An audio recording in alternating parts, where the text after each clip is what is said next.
If you haven't made your mind up yet as to who you're going to give your first preference vote to in the European elections on Friday, well, then I've got a little treat for you.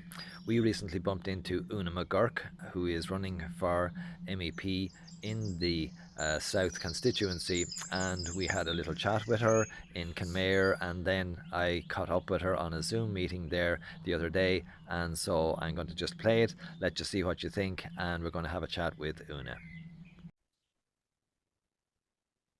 Hi everybody, Matt here from Evolve Health Store in Escarthy, and today I'm joined unusually by a candidate for our upcoming EU elections, and I'm going to say hello to Una McGurk. Hello Una, how are you? Hello, Matt. How are you? And I want to say also hello to all your listeners. Yes, of course. We actually, myself and Nuala, bumped into Una in, of course, a health food store recently in Kenmare, and we got chatting and talking about what the values, shall we say, that we shared, and there was so much in common that I said, okay, we've got to introduce Una to our listenership down here in the Southeast and give her a chance to speak about the issues that she's particularly interested in when we're talking about Europe and Ireland's place in it. So, Una, just to jump straight into it, firstly, give me a little bit of detail about your career and why it's, in a sense, to me, so obvious why you are well prepared to go to Europe and represent Ireland there. Well, thank you very much, Matt, for that. And I'll be glad to do that. But the first thing I want to say to you is a great big thank you for giving me this opportunity to speak to you and your listeners, because as you may have heard, I haven't had many opportunities, and certainly not with regard to mainstream media. Independent candidates like me, especially those of us who have never run for election before, have been completely ignored by almost all of the mainstream media, which is very unfortunate, and it's a source of discontent to many others too. But what's really sad about it, and I don't want to go on about it, but it's just that it deprives the viewer of the choice. You know, it's not a fair system, no matter how much they dress it up. It's not a fair system. And really, every candidate should be given even just 5 minutes to set out their stall for the election. But anyway, that's another story. If you want me to go into that, I'm happy to do so. But just for those of your listeners who don't know me, I'm a barrister, senior counsel by profession. I've been around for a long time. I have vast experience in a wide variety of areas, you know, civil law, criminal law. I was the first state prosecutor appointed by the Director of Public Prosecutions. I was the first female barrister to prosecute a rape trial before a jury. I was the youngest ever chairperson of a Red Cross Society. In the world at the time, I've done civil, criminal law. I've sat on quasi-judicial tribunals dealing with refugee law, mental health law, hepatitis C law. You know, I've been on forums appointed by government's Forum for Europe, the Forum for Peace and Reconciliation, which preceded the Good Friday Agreement. And I also have a master's in geopolitics, an executive master's in geopolitics, I should say. So I have a lot of experience. And obviously, as everyone knows now, most of our laws, probably about 70% of our laws, emanate from the EU. In addition, a lot of the policies and the agendas that we are now dealing with in Ireland, including many of the ones that we don't like, actually, either emanate from or are channeled or funneled through the EU. So the EU is hugely important and influential in our lives. And I have my own YouTube channel, and I've been speaking out against a lot of issues. You probably, or you anyway, as certainly, and I'm sure many of your listeners may know about me because I took a particular stance during COVID. I spoke out against government overreach, and I paid a high price. Lost my career, lost my income. I was sitting on 2 quasi-judicial tribunals at the time as an adjudicator. I had really moved from private practice into doing that because I liked doing that work. And I effectively lost my career, lost my income, and because the government didn't like what I had to say, and I was cancelled by the entire political establishment, not just the government, and censored by mainstream media. So I continued with my own YouTube channel, and I was making a lot of videos on the issues that I felt were really important to the Irish people, like hate speech laws, the WHO pandemic treaty, the EU and Asylum Pact. I also was very active during the referenda campaign, as you probably know. Indeed. So these were all issues that were impacting Irish people. I was very concerned about the stance that the government was taking. I didn't approve of it. I felt really it was anti-democratic. It was anti the people. So I made videos about it. I did interviews wherever and whenever I could. And then somebody said to me, why don't you run for Europe? And I thought initially I wouldn't, because I said, my goodness, sure, I've been told you need so much money, so much funds, you need, you know, huge campaign. Like, it literally costs hundreds, and I'm not saying thousands, hundreds of thousands. And many candidates have spent hundreds of thousands on their campaigns, and that simply wasn't there given my circumstances. But I just said, you know, I'm just going to do it anyway. And here I am. And then we're 5-6 days before polling day. And it's been an extraordinary and incredible journey, Matt. And I've had such wonderful support from so many amazing digital warriors out there who are rooting for me and doing everything they can for me. And I have to include you in that process as well. Thank you very much.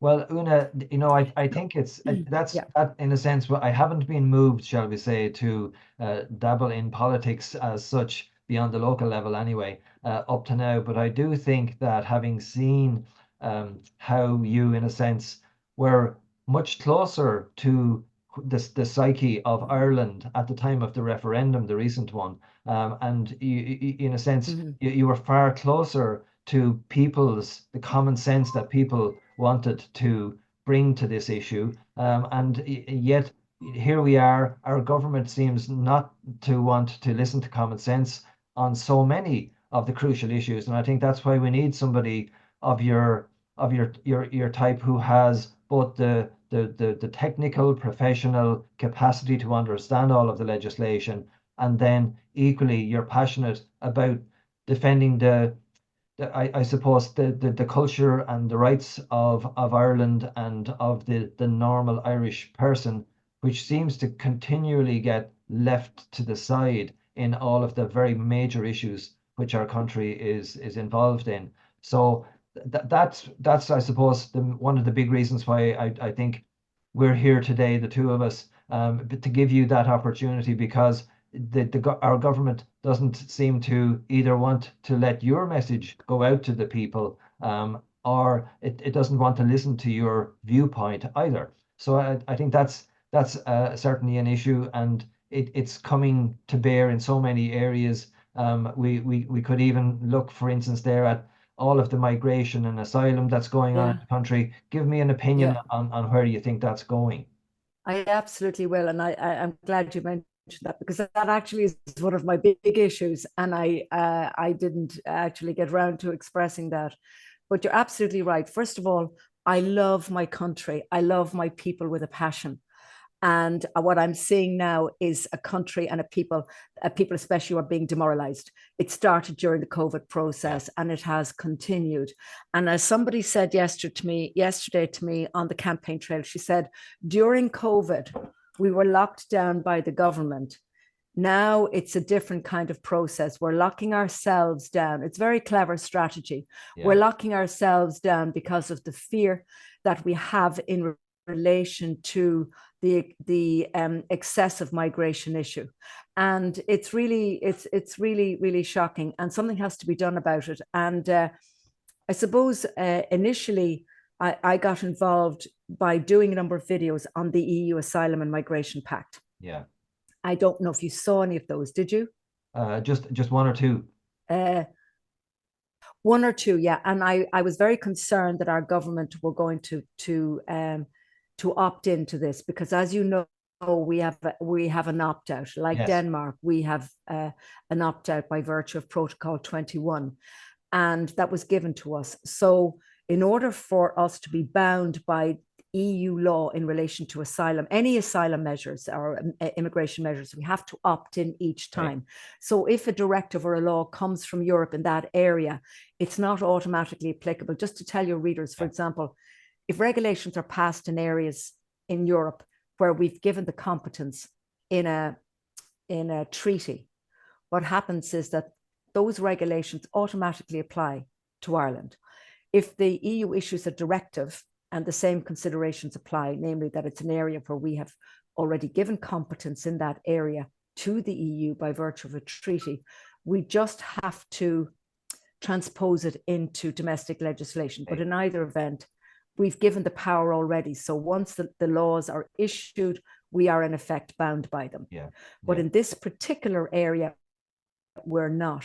We actually, our Oireachtas actually have to make a move in this regard. So there's been a huge battle really waging over the last several months, because I, and indeed many others, have spoken out about this and said, no way, we're not having this, because what I and others feel is that this represents the last vestige of our sovereignty. Yes, yes. And if we opt into this pact, there's one measure in it in particular, and there's 5 legislative measures, shall we say, but there's one in particular that I concentrated on, and it's the migration management regulation. And that would effectively mean that Ireland would be bound to, in circumstances where, say, another country had a lot of what they describe as migratory pressure, and they needed another European country to sort of take some of the pressure from them, bureaucrats in Brussels would effectively determine what relocated, or the numbers of relocated asylum seekers that each country would get. Yes. So we would have no control over our borders. We would not have no control over who's coming in, who's going out. Now, it's arguable that we don't have that at the moment, and I'll come back to that. Indeed. But this is a particular proposal, and in fact, it's a legislative measure that has already been voted on in Europe by most of our MEPs. But as I said, in order for it to take effect in Ireland, we still have that situation where it must be voted in. So, and if we refuse to accept the relocated quotas, we would pay a sum of 30,000 euros per year per asylum seeker that we refuse in perpetuity. And in addition to that, because our GDP is artificially high with all the multinationals here, the numbers of relocations that we would get would be based on our GDP. So everything would be stacked against us, and we literally would have no control over our borders. So that's it in a nutshell. So I opposed that and did a number of videos, and we did have a great pushback, and we got a lot of people on board. As you know, Matty McGran, Carol Nolan, they're 2 great, very active independent candidate or independent TDs who were very much on board with this.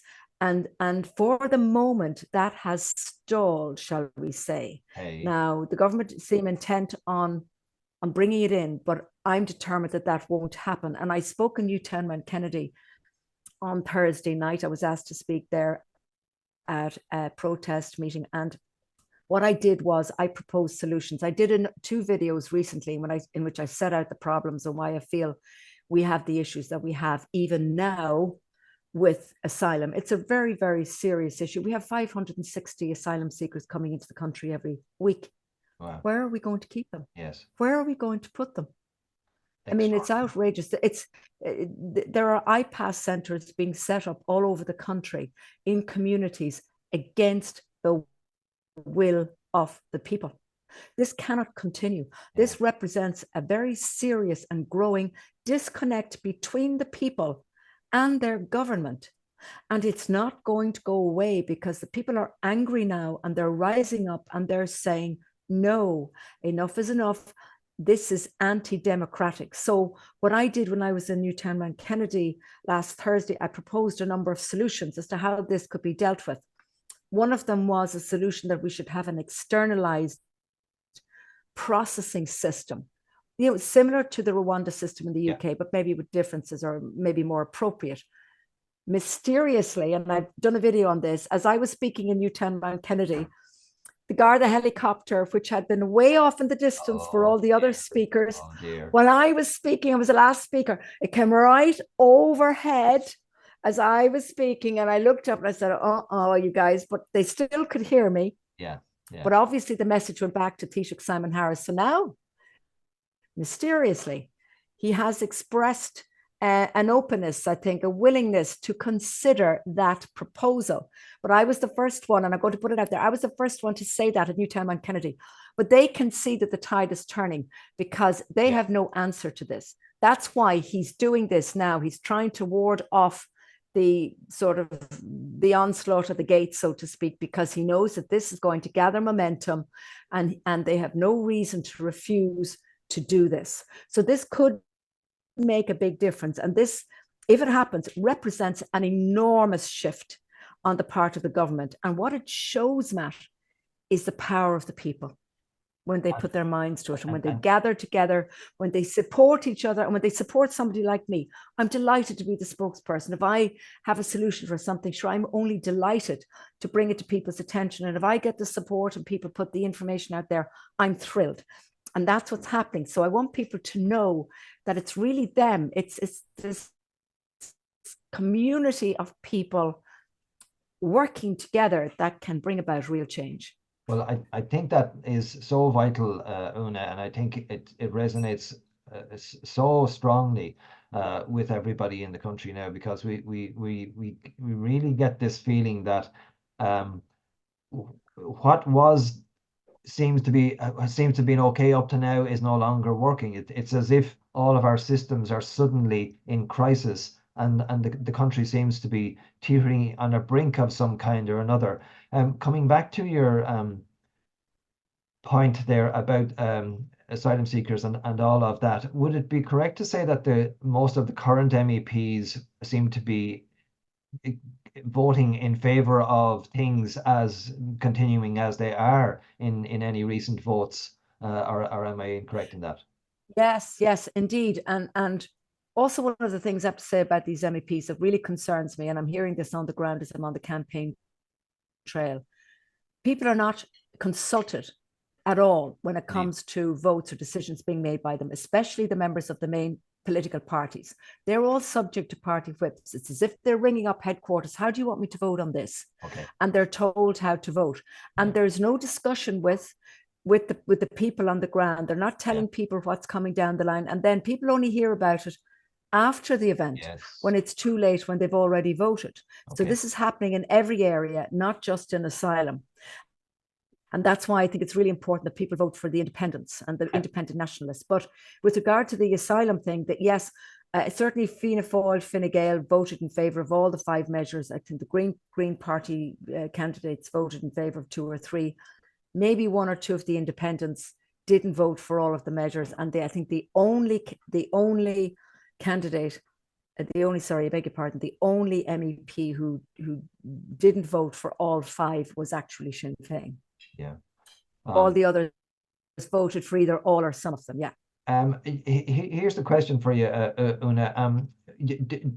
To give us a little bit of hope in a sense, because I think we have a sense that that Ireland is such a small cog in the European wheel, and that in a sense so much of this appears to be taking place over and beyond our heads. Would you believe that, given the opportunity to get out there and to fight for Ireland's corner, that you can make a difference?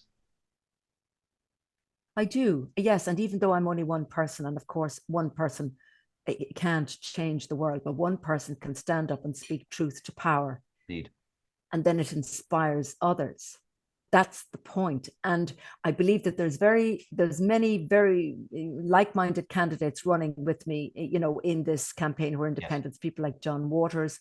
There's very good people down here, Mary Fitzgibbon, Michael Leahy, Jerry Waters, Herman Kelly, Derek Bly. There's, Eddie Punch. There's a lot of good people, and I think that we would be on the same page really with regard to a lot of issues.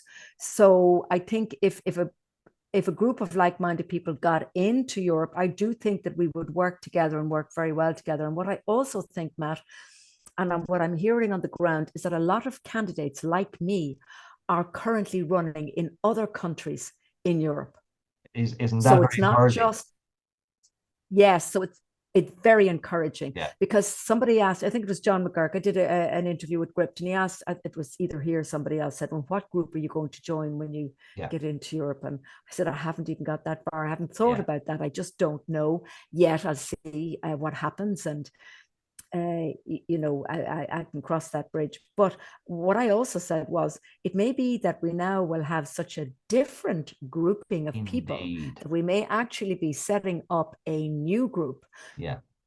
Because I think it's likely that the people who will be elected this time round are more likely to be more Eurosceptic, because they see that, as with Ireland, that in their countries, there is this sort of incremental loss of sovereignty.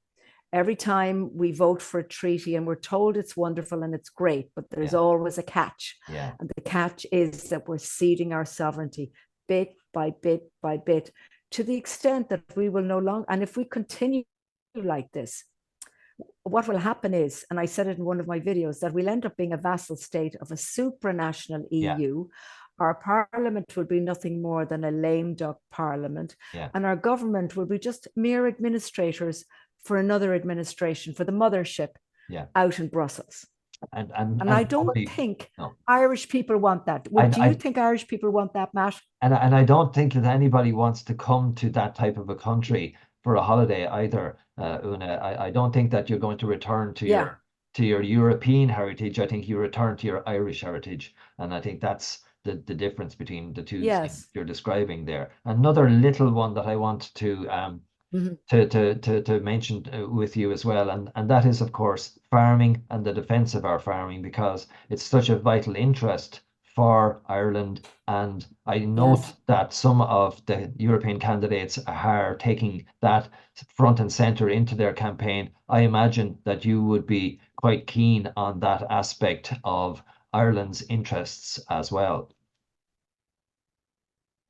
Oh, absolutely. Because, you know, originally I came from a farming background, like most people. You know, my parents were born on small farms, my grandparents, my great grandparents. I spent all my summer holidays with my grandmother and remember milking cows with her. You know, I love farms. Farmers and fishermen are the backbone of any country. Yeah. And I know that they are being severely hampered with ridiculous regulations and bureaucracy coming from Europe that is hampering them at every single level. And I am concerned about this, because I feel it's being done deliberately, so that it's not worth their while. It's not feasible for them to farm. And this is unacceptable, because then what will happen is they'll have to sell out, and then the big boys will come in, the multinationals will come in with their genetically modified crops, etc., destroying the food system of a country, which again further breaks down the fabric and the culture of a country. And that's why, you know, having farmers who grow food, and preferably, in my opinion, organic food, and absolutely non-GMO food. I'm very much against that. It's damaging our health, and we know about that, and I know you know about it as well. And I would be totally on side with you. And by the way, a lot of people may not realize that I'm a qualified holistic dietitian. So I'm totally against genetically modified foods. And, you know, I eat organic whenever I can. I'm deeply concerned about the use of glyphosates and weed killer, and it's how it's getting into the soil, and how it's seeping into the soil and the water supply, and fluoride in the water supply. I'm against all of that, I can assure you. And if there's anything I can do to improve diversity in that natural way, I will do it. But I'm also very suspicious of this nature restoration law. I feel it's just another encroachment on the farmers taking their land, using a ridiculous excuse to take it. I mean, for the record, and I'm going to say this, I do not believe that man-made CO2 or animal-made CO2 in any way negatively impacts the environment. So just we get that one out of the way. It's a scam. It's a total scam just to collect taxes. You and I know that, and many others do as well. I think if on that subject, as I describe it in recent times, Una, I think the wheels are starting to fall off of the climate crisis. These wagons. Yeah. Yes. And so I think time is going to tell on that. It's almost, I think, at the point now where we don't need to throw ourselves on the tracks to stop it. I think it's going to fall apart because the science is actually starting to leak out left, right, and center. We've got Nobel Prize winners who are like yourself saying that it's not at all scientifically credible to be going in the direction that we're being Yeah. dragged in by Europe. So I think that's Yeah. going to come. And by the Green Party in Ireland. I'm afraid so. I mean, it's I'm afraid so. ridiculous. All Yeah. these, so-called sustainable policies, which are nothing. It's just a buzzword for technocracy. It's all about introducing technocracy and surveillance and all digitization. And it's, I know the connections between all these supranational organizations for the WHO, the UN, and the EU. They're all working together for this one world health system, which is just leading to a one world government, etc., etc., etc. The WEF, Klaus Schwab. We know he'd like us all to eat bugs and turn us into cyborgs. I mean, this is not a conspiracy theory. Not anymore. Not anymore. Sorry, we've heard Noval Harari talk about this. We've heard Klaus Schwab speak about this openly. The elites go there. We've had government ministers flying in the Irish government jet to these meetings where people are talking about it. This is no conspiracy theory, guys. The cat is out of the bag. And even though mainstream media don't want to touch any of these topics, which is outrageous because their job as the fourth estate is to hold the government to account. And they're not doing that. They're simply a propaganda arm of the government. We all know that, don't we now? I think that's it. Well, I know that we could go along for a good hour here, Una, comfortably, and just cover subjects of that nature. But in order to allow you to keep going with your campaigning, I'm going to say the very, very best of good luck to you. I'm going to also say that you've got plenty of like-minded people here in the Southeast who would be 100% with you on that. And I'm delighted to give you a chance to put forward your case for the European Parliament. Yeah, you're a wonderful man. Thank you so much. And I really, really appreciate it very much. That was very fortuitous meeting, wasn't it? It was in that indeed. health food store in Kenmare. Yes. And little did I know it would lead to this opportunity. And look, it's wonderful. And thank you so much. I very much appreciate it. Very, very best. So just anybody who's listening, don't forget to vote for me. Give me your number one. Yes. Next Friday, if you want me to continue to vote, to work for you here in Ireland and in Europe and deal with all of those issues that we've spoken about, and indeed many more, which I believe are close to the heart of the Irish people. We need to get back our sovereignty. We need to really take back our country, on so many levels. Okay. And I have a YouTube channel out there. And if anybody wants to hear more about what I have to say on these issues, just look up Una McGurk at YouTube and you'll see, you can get to hear my views on these and many other topics. Super. Very best of luck on Friday. Una, talk to you very, very soon. Yeah, thank you very much, Matt. God bless. Thank you. Bye-bye.